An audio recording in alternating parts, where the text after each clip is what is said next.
একটা ছেলে বা মেয়ে, ঠিক আছে, সে ধরো প্রত্যন্ত গ্রামে থাকে, ঠিক আছে, তার খুব শখ সে থিয়েটার করবে বা ভবিষ্যতে সে অ্যাক্টিং করতে চায়। তো তার ধরো কোনো পরিচিতি নেই, সে কিচ্ছু জানে না, কোনো কিছু জানে না, হয়তো তার কাছে এই ইনফরমেশনটা শুধু আছে যে সে কলকাতায় আসলে কিছু একটা ওয়ে আউট সে পেতে পারে।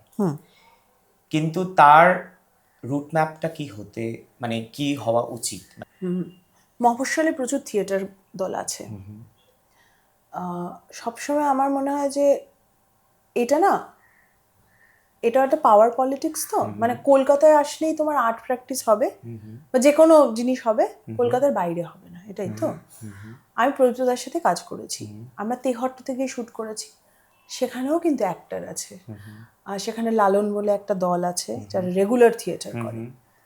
হ্যাঁ, এবার বিষয়টা হচ্ছে যে রেকগনিশন, আমাকে কতজন রেকগনাইজ করতে পারছে। রেকগনিশন পাওয়ার আগে যেটা সব থেকে ইম্পর্টেন্ট সেটা হচ্ছে প্র্যাকটিস করা, শেখা। যিনি প্রত্যন্ত গ্রামে থাকেন, সব সময় না তার পক্ষে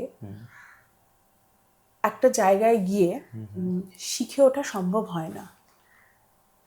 সেটা কিন্তু বহু ক্ষেত্রে অর্থনৈতিক কারণ।